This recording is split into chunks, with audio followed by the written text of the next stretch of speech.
오늘 본문 말씀 에베소서 6장을 읽었는데 에베소서도 바로 바울이 로마 감옥에서 수감 생활하는 가운데 기록된 책입니다.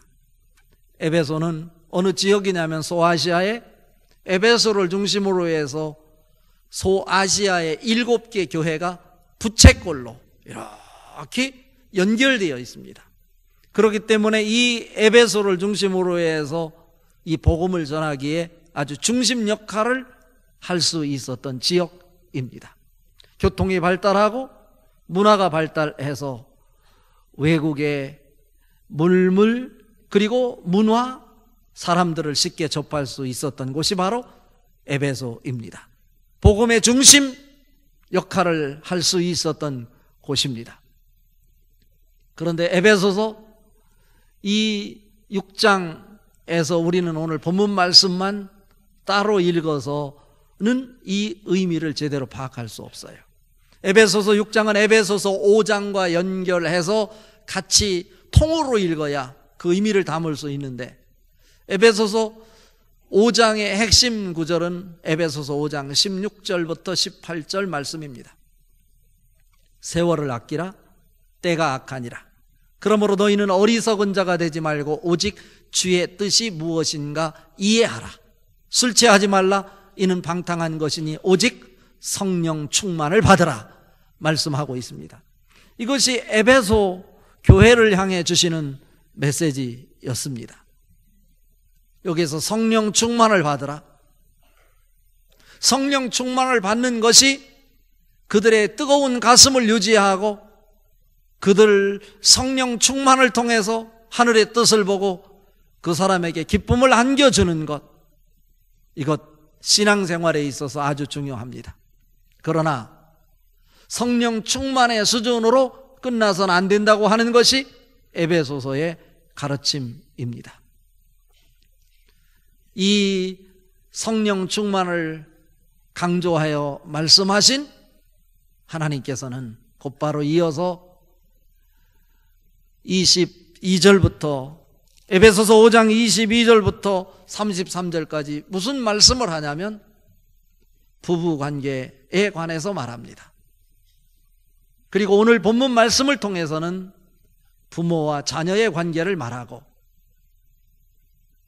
에베소서 6장 오늘 말씀 이후에 5절부터 그 이하의 말씀 9절까지는 주인과 종의 관계, 다른 말로 하면 직장의 상사와 직원과의 관계가 어떠해야 될지를 말씀하고 있고 에베소서 5장 10절부터 마지막 끝절까지는 성령의 인도함을 받고 말씀에 따라 우리를 대적하고 있는 사탄 마귀와 싸워서 하나님의 뜻을 이루는 사람의 모습이어야 된다라고 가르치고 있습니다.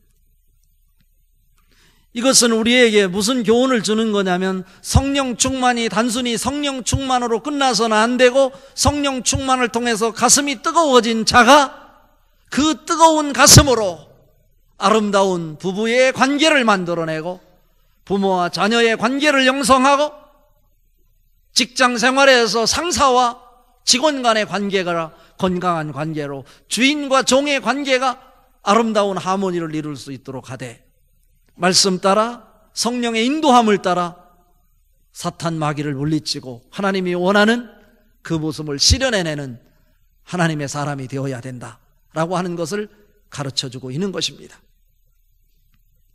에베소 교회의 당시 상황이 어떠했는지를 우리는 사도행전을 통해 확인할 수 있는데 사도행전 19장 10절에 보면 이렇게 말씀하고 있습니다. 2해 동안 이같이 하니 아시아에 사는 자는 유대인이나 헬라인이나 다 주의 말씀을 듣더라 입니다. 2차 전도 여행을 마무리하는 즈음에 복음을 전해서 에베소 교회가 세워졌고 제3차 전도 여행 때 에베소에 가서 약 3년 동안 머물면서 말씀을 가르쳤고 복음을 전했는데 그곳에 황무지 같았던 에베소에 복음이 들어가 교회가 세워졌고 그곳에 살고 있던 유대인이나 헬라인이나 다 하나님의 말씀을 전할 때 하나님의 말씀을 아멘으로 받았다라고 하는 것입니다. 에베소 교회는 처음에 성령이 무엇인지 알지도 못했습니다. 알렉산드리아에서 온 아볼로라고 하는 성경학자가 에베소 교회에서 성경을 가르쳤지만 성령이 무엇인지 들어보지 못했다고 사도행전 19장 2절에 보면 너희가 믿을 때 성령을 받았느냐? 라고 묻고 있는데 그 물음에 대해서 나는 성령에 대해서 들어본 경험이 없다 라고 답변을 합니다. 그때 브리스길라와 아굴라가 이 아볼로에게 성령이 무엇인지 설명해주고 이제 성령을 경험하게 되는 역사가 에베소 교회에서 나타나게 되는 것입니다. 에베소 교회는 이제 성령 충만함을 받아 성령의 인도함을 받고 성령의 인도함 속에 하나님의 말씀을 붙잡고 살아가는 하나님의 사람들의 모습이 구체적으로 소개가 되고 있는데 그 중에 오늘은 특별히 부모와 자녀의 관계가 어떤 관계에 도달하게 될 때 건강한 가정을 만들 수 있는지를 말씀하고 있습니다. 저는 오늘 부모와 자녀의 관계 속에서 하나님이 제시하는 건강한 가정, 일굴 수 있는 비결이 무엇인지를 살펴보며 은혜를 나누려고 합니다. 첫 번째로 건강한 가정을 이루기 위해서는 주 안에서 사명을 가지고 살아야 합니다.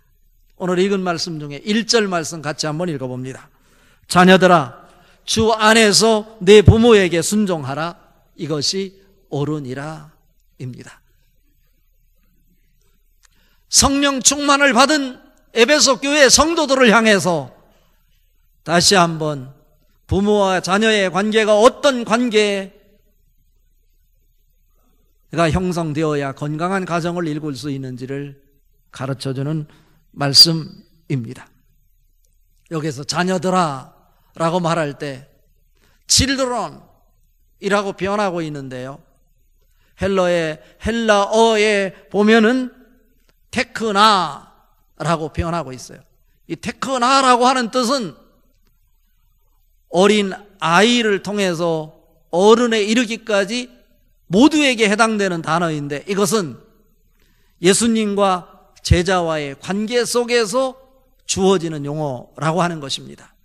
이 단어의 의미 속에는 나이가 40이 됐던 50이 되었던 아직 결혼을 하지 않은 싱글에 해당되는 사람을 지칭할 때 쓰는 단어로 테크나라고 하는 단어를 쓰고 있다는 것입니다. 여기서 주 안에서라고 하는 의미가 무슨 말씀일까? 예수님의 관점에서 보라는 것입니다. 주님이 기뻐하시는 관점에서라면 왜 우리가 용서할 수 없겠습니까? 주님이 기뻐하시는 관점에서라면 우리가 왜 사랑할 수 없겠습니까? 상황을 초월하여 어느 곳에 있든지 너가 이 땅에 있게 된 것은 너희 부모를 통해 있게 된 것인데 너희 부모가 나이가 들어 너에게 아무 영향력을 끼치지 못한다 할지라도 그 부모 때문에 너가 이 땅에 있게 되었으니 너는 그 부모에게 순종하라 이렇게 말씀합니다. 주 안에서입니다. 네 지식으로가 아닙니다. 내 마음에 따라가 아닙니다. 주님 말씀으로입니다. 여러분 주님 말씀으로 여러분에게 허락하신 여러분 부모를 존경할 수 있기를 바랍니다. 순종할 수 있기를 바랍니다. 공경할 수 있기를 바랍니다. 왜 주 안에서라고 말씀하고 있는 걸까? 이 세상의 것들은 다 시대가 지나면 시간이 흐름에 따라 변하거나 없어집니다. 그러나 마태복음 5장 18절에 보면 천지는 없어지겠으나 하나님의 말씀은 1.1획도 사라지지 않는다고 말씀하고 있습니다. 우리가 붙잡아야 될 것은 있다가 없어지는 순간적인 것이 아니라 영원히 영속성을 지니는 절대적인 진리로 자리매김하고 있는 하나님 말씀 아니겠습니까? 그런 의미에서 여러분은 영원히 변하지 않은 하나님 말씀 안에서 하나님이 기뻐하시는 뜻을 품고 그 하나님 말씀이 말씀하시는 여러분의 부모에게 순종의 본을 보일 수 있기를 바랍니다. 이것이 옳다라고 말합니다. 옳다. 내 생각에는 잘못된 것처럼 느껴질지 모르지만, 내가 용납할 수 없는 것일처럼 받아들여질 수 있을지 모르지만, 오늘 영원히 변함이 없는 하나님의 말씀에 의하면 주 안에서 주님 말씀으로 주님이 기뻐하시는 뜻에 따라 너의 부모에게 순종하라, 이렇게 말씀합니다. 그 모습이 여러분에게 넘쳐날 수 있기를 바랍니다.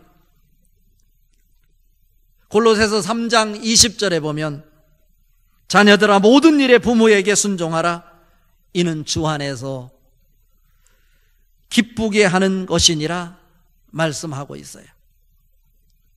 뭐라고요? 자녀들아 모든 일에 부모에게 순종하라. 모든 일에라고 말했어요. 모든 일에. NIV 영어 성경에 보니까 children, obey your parents in everything 이라고 말했어요. 좋을 때만 부모에게 순종하는 것이 아니라 in everything, 모든 일에 있어서. 내 마음에 내키지 않더라도, 너가 용납되지 않음에도 불구하고 부모님이 말씀하시니 내 부모를 순종하라 말씀하고 있는 거예요. 왜냐하면 for this precious the Lord라고 말해요. 이것은 뭐냐면 네 부모를 순종하는 것이, 모든 일에 있어서 순종하는 것이 주님을 기쁘게 하시는 것이기 때문에 그렇다라고 표현하고 있어요. 우리 성경에는 주 안에서 기쁘시게 하는 것이라 말하고 있지만, NIV 영어 성경에는 모든 일에 부모에게 순종하는 것이 곧 주님을 기쁘게 하시는 것이다 라고 하는 것입니다. 하나님의 사람은 주님을 기쁘시게 하기 위해서 이 땅에 태어나지 않았습니까? 여러분, 주님을 기쁘게 하실 수 있기를 바랍니다. 우리 눈에 보이지 않는 주님, 그 주님을 기쁘게 하시는 것은 다른 것이 아니라 여러분 눈앞에 계신 여러분 부모에게 있어서 모든 일에 순종하는 일입니다. 하나님의 말씀입니다. 주 안에서 내 부모에게, 너희 부모에게 순종하라. 하나님의 말씀입니다. 이 말씀이 여러분에게서 구체적으로 실천으로 연결될 수 있기를 바랍니다. 우리나라는 OECD 국가 중에서 자살률이 1위라고 알려지고 있어요. 이혼율이 2위래요. 이게 좋지 않은 건데요. 하루에 몇 명이 자살을 하냐면, 통계에 의하면 42명이 자살을 한대요. 죽는 사람만. 오늘 또 매스컴에 소개가 되지 않아서 그렇지 오늘 또 42명이 자기 목숨을 끊어 죽게 될 거예요. 1년에 무려 자기 목숨을 끊는 사람이 우리나라에서만 16,000명이라고 통계 자료는 밝히고 있습니다. 왜 그렇습니까? 그들에게는 하나님이 없기 때문에 그렇습니다. 불가피한 상황 속에서 자기의 미래가 보이지 않고 앞이 캄캄하여 붙잡아야 될 것이 있는데 붙잡을 것이 보이지 않으니까 자기 목숨을 포기해버리는 거예요. 하나님의 사람은 자기 목숨을 자기 마음대로 결정해서는 안 됩니다. 아무리 힘들더라도 주님이 기뻐하시는 일이 무엇인지를 물어야 합니다. 주님의 영적 줄을 붙잡아야 합니다. 고린도후서 3장 5절에 보면 우리가 무슨 일을 하든지 우리에게서 난 것 같이 스스로 만족할 것이 아니요 우리의 만족은 오직 하나님으로부터 나오느니라 말씀하고 있습니다. 하나님을 보시기를 바랍니다. 그리고 하나님의 영적인 줄을 붙잡으시기를 바랍니다. 그리고 하나님이 기뻐하시는 일을 찾아 실천의 삶을 살되 여러분 부모에게 주 안에서 순종하는 모습이 하나님의 기쁨으로 나타날 수 있기를 바랍니다. 이것이 오늘 말씀을 통해서 우리에게 가르쳐 주는 거예요. 그렇다면 우리가 또 하나 물어야 될 물음이 있어요. 그렇다면 우리에게 부모 공경의 정신이 작동되고 있는가를 물어야 돼요. 오늘 2절 말씀 같이 읽어봅니다. 내 아버지와 어머니를 공경하라. 이것은 약속이 있는 첫 계명이니입니다. 네 아버지와 어머니를 공경하라 말씀하고 있어요. 이것은 어른들을 향한 주문입니다. 결혼을 해서 자녀를 두고 있는 사람들, 우리가 자녀를 키워보니까 부모의 심정이 어떠한지를 이해하게 됩니다. 너가 자녀를 키워보면서 너희 부모를 향한 너의 마음이 어떠해야 될지를 너가 보게 될 것인데, 내 아비와 어미를 공경하라 이렇게 말합니다. 내 아버지와 어머니를 공경하라. 이것은 약속이 있는 첫 계명이니 라고 말하고 있어요.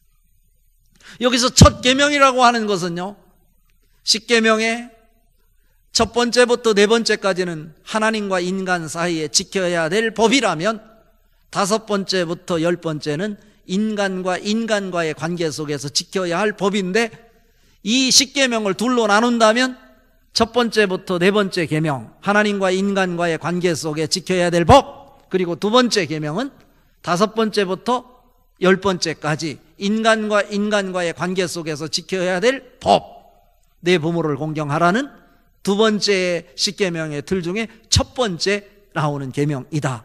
그래서 이것은 첫째 되는 계명이니 라고 말씀하고 있는 것입니다. 인간과 인간 관계 속에서 지켜야 될 가장 중요한 핵심의 법은 다른 것이 아니라 내 아버지와 어머니를 공경하라 입니다. 여기서 공경한다고 하는 의미가 무엇일까? 라고 하는 거죠. 내가 부모를 모신다고 공경하는 것 아닙니다. 마음 깊이 존경하는 마음으로 부모님을 대하고 모실 때 공경한다라고 말할 수 있습니다. 어른들을 향한 주문이라고 그랬어요. 어느덧 부모님을 바라보니 껍데기만 남아 있습니다. 그렇게 건강했던 힘도 자식에게 다 이전이 되어 버렸습니다. 옮겨가고 이제 작아졌습니다. 성경은 우리에게 말합니다. 이제 껍데기만 남아있고 힘도 다 자녀에게 전달되어 보잘것없는, 내세울 것 없는 그런 부모를 공경하라고 말입니다. 껍데기만 남은 부모이지만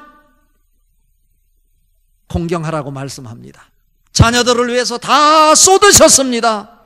껍데기만 남기까지 목숨 걸고 여러분을 지켜내신 여러분의 부모님이십니다.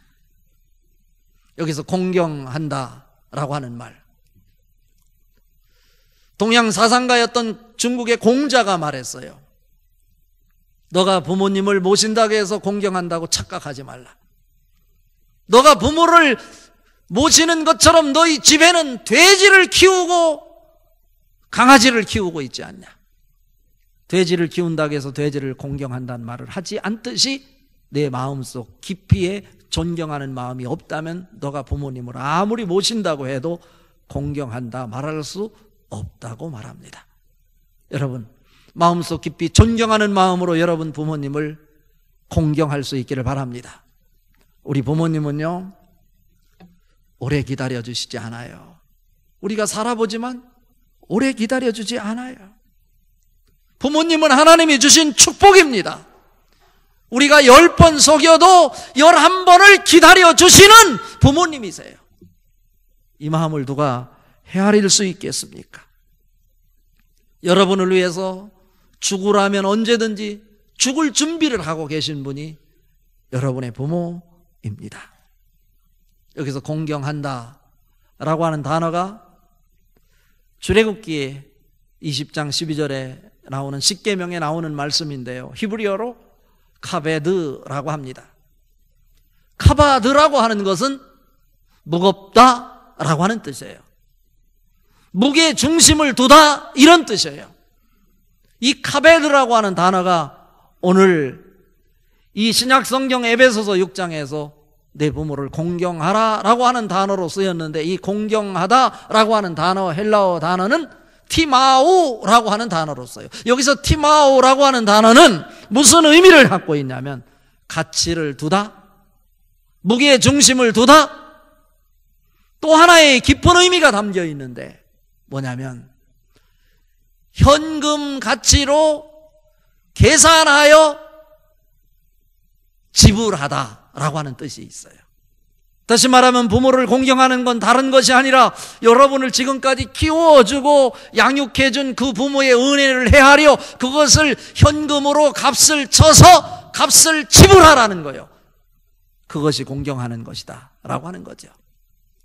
그러니까 공경한다고 하는 것은 말로만 해서 되는 것이 아니라 현금으로 값을 매겨서 부모가 원하는 것을 해드리는 모습이 있어야 공경하는 것이라 말할 수 있는 것입니다.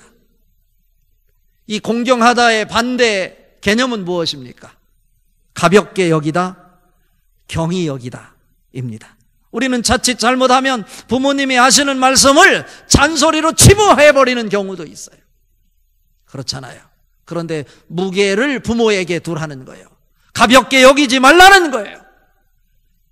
하나님을 대신해서 그 부모님을 통해서 하나님을 소개하게 하신 여러분 부모님, 내세울 것 없고 껍데기만 남아있지만 그 부모님에게 가치를 두시고 그 부모님을 무겁게 중심 무게를 그 부모님을 향할 수 있기를 바랍니다. 그리고 귀중히 여기시기를 바랍니다. 부모님은 오래 기다려주지 않는다니까요. 그럼 부모님이 안 계신 분은 어떻게 할까? 하나님을 공경하십시오. 이웃을 공경하십시오. 교회 어르신들을 공경하십시오. 하나님은 그 모습을 보고 기뻐하실 것입니다. 잠언 23장 25절에 말씀합니다. 내 부모를 즐겁게 하며 너를 낳은 어미를 기쁘게 하라. 이 축복이 여러분에게 넘쳐나기를 바랍니다. 오늘 말씀의 결론입니다.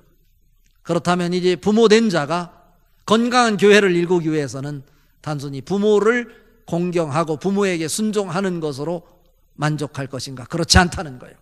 이제 부모된 자에게 자녀가 있을 것인데 자녀의 속에 하나님의 섭리와 뜻이 담겨 있음을 믿고 자녀에게 주님 안에서 주의 말씀으로 양육하고 훈련하는 모습이 있어야 한다라고 가르칩니다. 오늘 읽은 말씀 4절 말씀 같이 읽어봅니다.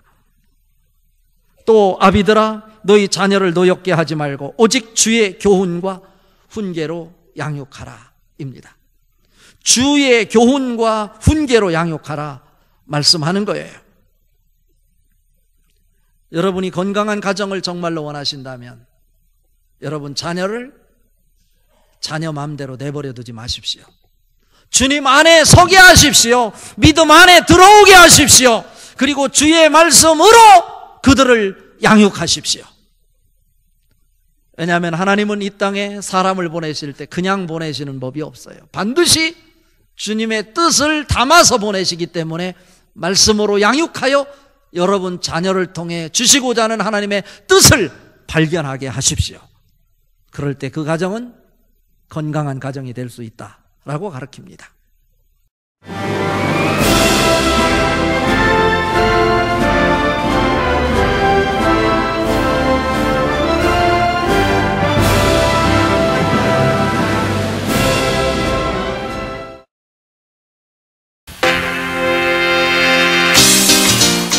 제5회 CBS 전국 청소년 실용음악 콩쿠르가 5월 20일 충청대학교에서 열립니다.